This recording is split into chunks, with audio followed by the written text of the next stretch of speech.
אני ושרה הסתכלנו אחד על השני, הבנו, אוקיי, אנחנו הולכים למות. וזה בסדר גמור, אבל הסתכלנו על אביו.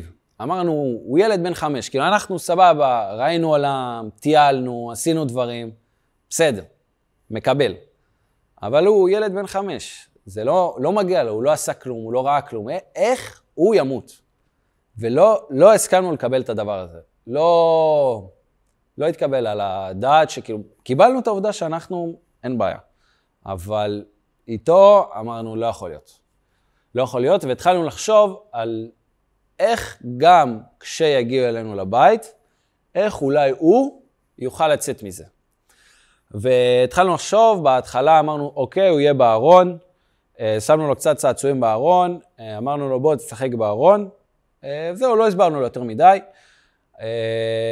אחרי זה אמרנו, אוקיי, אולי זה מקום פחות אסטרטגי, כי זה בדיוק מול הדלת, ואם יהיה משהו מול הדלת, בעצם, ובממד זה המיטה שלו, הוא יושן, והמיטה שלו נפתחת, ובפנים יש מקום למצעים.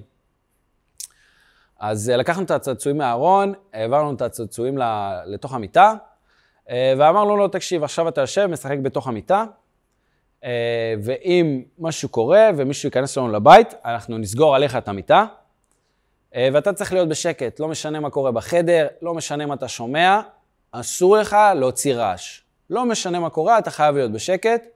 הוא הסתכל עלינו, הוא הנהן, הוא הבין, הוא אמר אין בעיה, אפילו שהוא קצת בהתחלה פחד, אבל הוא הבין שהוא ראה שמשהו בהתנהגות שלנו קצת יותר רציני, ולא נתון לבחירה עכשיו מבחירתו.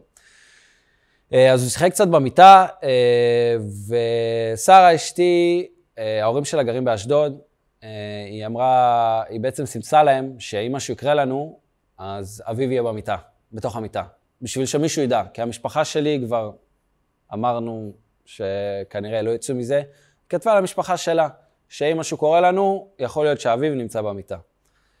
ואיך שהיא שלחה את ההודעה, זה היה השעה 12:30, פתאום נפלה הקליטה הסלולרית בקיבוץ. אז אם כל מה שידענו עד עכשיו, זה היה מה שאנחנו רואים בטלפון, עכשיו אין לנו את זה. הדבר היחידי שאנחנו יודעים, מה קורה בחוץ, זה מה שאנחנו שומעים מחוץ לחלון. מה שאתה שומע זה מה שאתה יודע.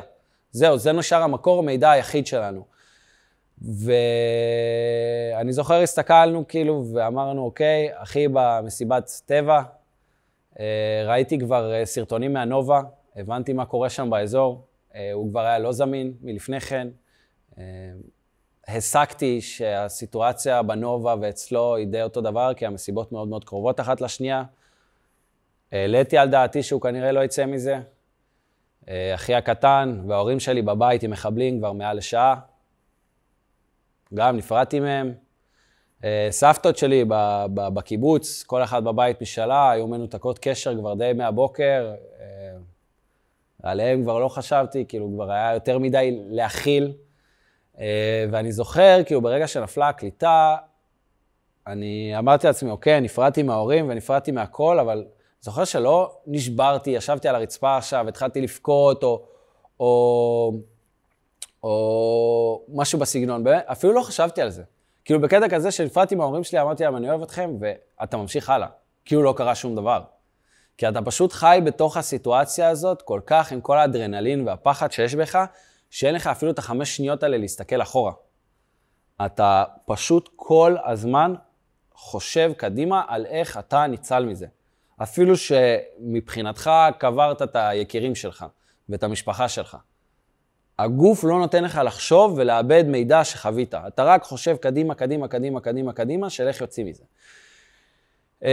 והשעה הייתה 1, היינו בלי פלאפונים, כבר לא היה לנו מה לעשות, לא היה מה להתעדכן. אביב, אני זוכר באיזשהו שלב, פשוט יצא מהמיטה, הוא היה עם בוקסר, והיה חם, והזענו, והוא פשוט נשכב על הרצפה ונרדם, והרצפה הייתה קרה. וזו תגובה טבעית לילד בן 5, שחווה כל כך הרבה אירועים בזמן כל כך קצר, בעצם להתנתק ולהתחבות מכל הדבר הזה, ואני ושרה מאוד שמחנו שזה קרה, שהוא יכל בעצם להירדם בסיטואציה הזאת, שזה כאילו משהו מטורף, אתה כבר 7 שעות מהבוקר בממד, בלי אוכל, בלי שתייה, ורק עם כל האדרנלין הזה, ובאמת הוא נרדם, אז היה לנו קצת נחת,